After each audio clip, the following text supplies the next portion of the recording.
Alright, hey everybody, Jeff here again. I hadn't actually planned on coming back and doing another video so soon since I just posted one yesterday.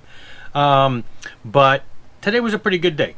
And so I have a lot to show and I'm going to try to do it real quick. So here's what happened today. As I mentioned in my video yesterday, my birthday's coming up on Monday. So I had a package in the mail. I said, I can't open it. My son got it and I'm not able to open it until Sunday. So I figured I'll be making a video probably Monday after I get all this open. He did mention the second one was coming. It came today. So now there's two Amazon packages. Like I said, one from him, probably the other from his girlfriend. And so I knew those were there. But then what actually came in the mail for me today was the two latest limited run vinyl releases. So we've got Shout. This is the first Shout album. Shout is a very melodic metal band, hair metal. I don't know what you call it. You can tell they got the hair. See the hair? Like, these are some good looking guys right here. This is, wait a minute. This is like, let me get this out of the way. This is pure 80s right there. Look at that. Look at that hair. Anyway, Shout, this came out in the late 80s. And Ken Tamplin used to play with the band Joshua. Then he went solo, started doing stuff with Shout. Well, he started doing Shout and some sort of stuff. But look at this. It's on a beautiful, let me get some light on that. Orange splatter, white, yellow, black splatter vinyl. So a while back, the second album, In Your Face by Shout, came out. It's on a purple splatter. So they went back now and they've released the first album. Now, the thing that's nice about this reissue, it is remastered by Rob Caldwell and everything. But this one, just like the CD, they were able to fit three, can you see that? I don't know if I can get you to see that. 3 bonus tracks, demo tracks, on the actual album. They fit them on the CD. Figured that's cool. That's on the CD, but it's cool that they were able to squeeze them on the album too. So that came in today, and then the other one related is the Tamplin and Friends, which is Ken Tamplin from Shout. So after he did the Shout albums, the 2 Shout albums, he did this Tamplin and Friends, and it's got all kinds of famous guitar players and stuff on here. We do have Laney Cordola. He was from House of Lords and has done a lot of other things, and so he's got some stuff on here. Anyway, it's a really great, very, very similar to Shout, but just, it's got a lot of cool shredding parts, a lot of great guitar work and melodic vocals, and just, energetic, high energy rock and roll. It is on a blue, black, and white splatter. Very pretty there. So those 2 came in, so I figured, okay, well, that's cool. I can show those for Monday. But then, so here's what we did. My wife's like, hey, we need to run to the store, and it's the store that's kind of on the other side of town. It's really not that far. 15 minutes. We go there every other week, but about 10 minutes past the store is a record store that I don't go to as often, because either I have to go there by myself, or if I ask them to drop me off, nobody wants to wait for me.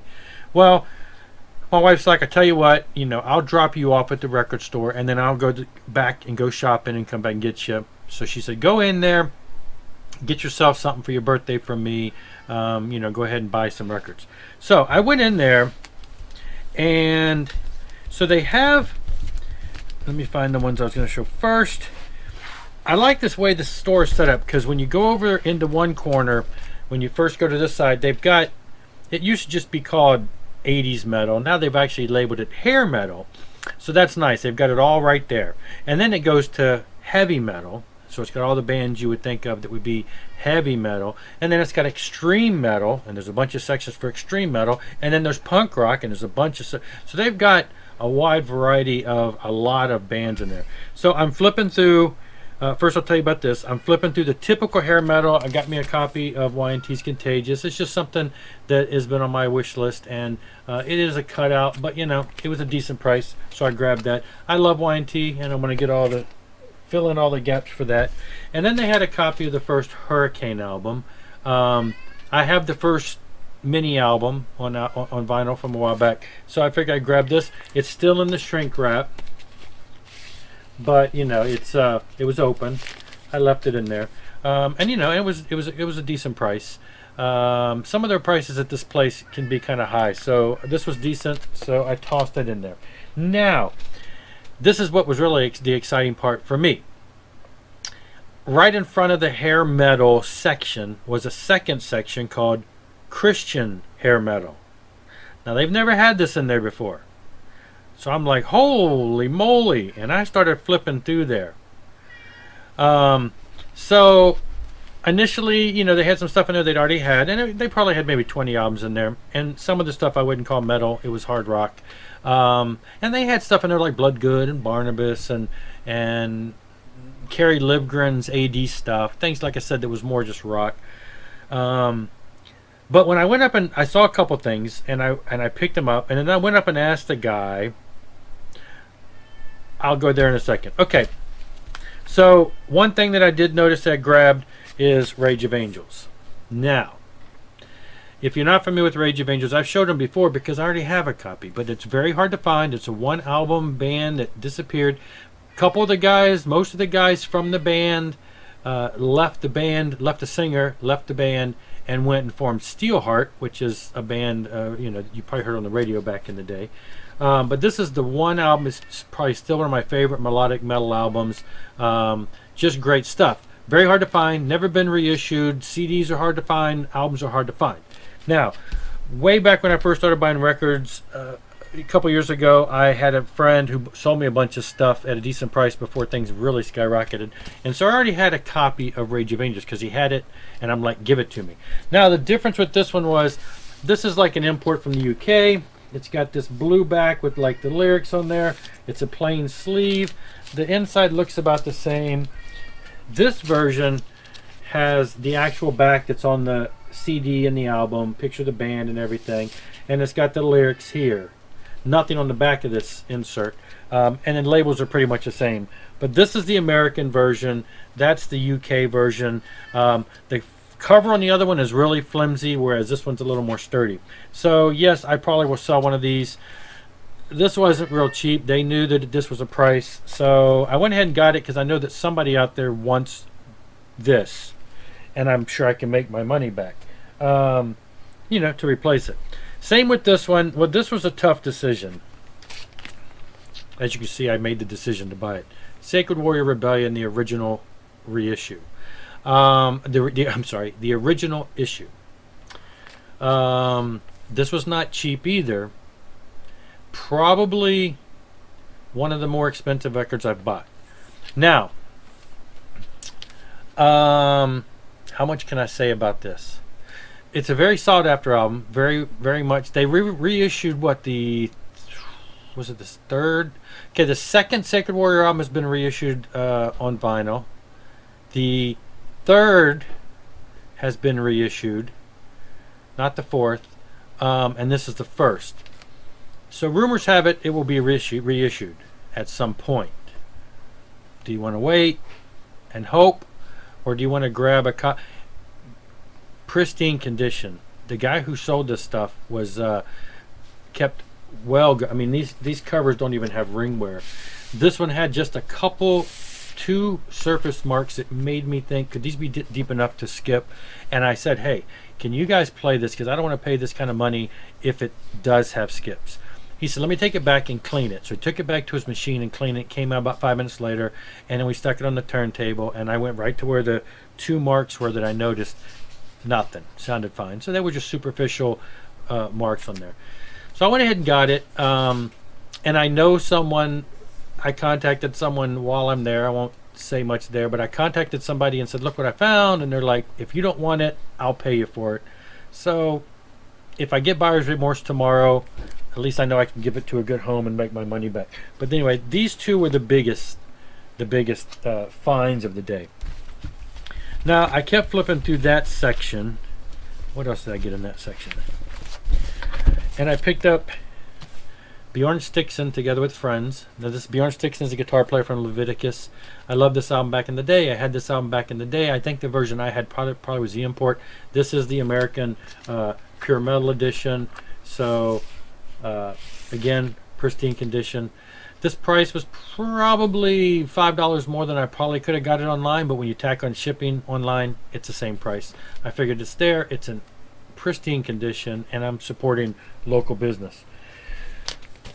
Jerusalem's Warrior, probably one of the top 2 or 3 albums by them, still to this day. Again, pristine condition. These are albums that haven't been, haven't been reissued or anything on vinyl. So grab this. This one was actually $7. I couldn't pass up. I'm like, yeah, any day of the week. So I think that was pretty much all that I had. Then, as I'm getting ready to go play test the other album, I asked the guy, so where'd you get these from? He said a guy came in the other day and had all this Christian rock. And so that's why we figured we put some of the Christian hair metal there. He says some other stuff he gave us is back in the Christian pop section. Now, my wife had dropped me off. I had been through this whole store, except the second side of the store, which when you walk in there, one whole wall is jazz, one whole wall is blues. And I kind of glanced there, so I'm not going to go through all these, but I went through every other rock, punk, and all that section in the store. But one section in the jazz room has a small shelf with its back to me, and on the opposite side is soundtracks. So I didn't even go to that side to see what was back facing me, because I assumed we're in jazz, we got blues, we got soundtracks and stuff. I didn't look. What turns out on the side opposite of where I didn't even look was the gospel and Christian rock pop things. I went back there, and so he tells me this. He said, yeah, it's right over here. And he took me over there, and he said, this is some stuff that the guy had. And I started flipping, and that's probably where the mistake was made. First thing I saw was Daniel Amos's Horrendous Disc. And again, everything that he had in that section on Christian pop was under $7. $7 and less. I grabbed this. This, again, they're in great condition. This guy had them, and they just put them back then. They didn't really know a whole lot about them. These are not like super expensive like the other ones, but great condition. So I grabbed Daniel Amos. Then I kept flipping, and I found Rosanna's Raiders. Now, I wish they had both Rosanna's Raiders, but I'll take one for $6 any day of the week. Again, pure metal release, excellent condition. First Degree Youth. Now, this is a tough one to find, and it's fairly expensive. This one, I haven't even opened it yet. It's still in total shrink wrap. And the only thing different is it's got a hole right there in the shrink wrap where it looked like they might have had one of those stickers on them or something. But I had this back in the day. I know I enjoyed it. And for the price, I grabbed it. They're one of those, I don't think they had any other albums, but they're, just kind of like a really good hard rock band. This should have been up there under the hair metal only because it's more metal, hard rock, really a harder edged rock. First Strike, Rock of Offense. This one is produced by Mike Rowe from the 77s. It's on the Exit label, which is the same band, same label as the 77s and a bunch of other bands back in the day. It's definitely hard rock. They had like a second cassette that came out after this. This is one of those ones that everybody that wants to see remastered and reissued on CD and or vinyl, and it has been tried numerous times, and the stories go that the band don't want it back out. I don't know the story there. All I know is it was remastered. I actually have digital copies. It was remastered, and then the band put a halt to it, and they're like, no, don't release it. Something along that line. The guy who remastered it sent me the copy of the tracks, and it sounds phenomenal. But anyway, another great condition for a great price. This is the one that really thrilled me because it's something I've been looking for a long time, and for the price, I couldn't pass. I just mentioned Steve Taylor in my last video, and I said, in the last video, I think that's all I needed on vinyl, but there was one that I didn't have. This one, it tends to be the hardest one to find. Here's a copy in pristine condition for, I think it was like $6 or so. This thrilled me the most to finally get my hands on this on vinyl. I have the CD, of course, but anyway, so I grabbed this. Flipped a little further. This is nothing major. It's just something to fill in the grooves of my fill in the spot. It's a one of the early Petra albums. I think it's like what, the second or third Petra album from back in the 70s. So I grabbed that. But yeah, so it was.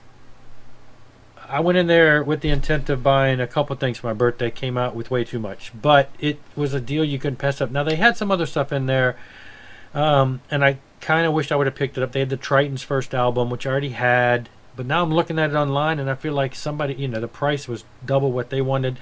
I should probably go back and pick it up and maybe find somebody that wants it. Some other rock stuff, nothing major, but yeah, these were the ones that stood out to me, and I was just surprised. Now I'd like to know who the guy was that sold it, because maybe we can be friends. Anyway, I'm like, what made him sell this stuff? Whoa, what's he listening to now? Is he still into this stuff? Does he have more that he hasn't sold? I don't know. Anyway, who was this guy? And I told the place, I said, hey, you should have let me know. I mean, not that they would know me, but he's like, yeah, we don't really know a whole lot about it, so we kind of put it here and there. I'm like, hey, it's my specialty. I write for a magazine that deals with this stuff. I've been in this movement since the 80s in the Christian rock and metal. So, whatever. It was a great day. Came back with way too much. And, looking forward to seeing what tomorrow's birthday brings me. I know there's at least 2 things over there. Anyway, lots of stuff. Lots of rambling. Sorry. Just excited to show it. Thanks a lot. Rock on. I'll see you later. Probably Monday.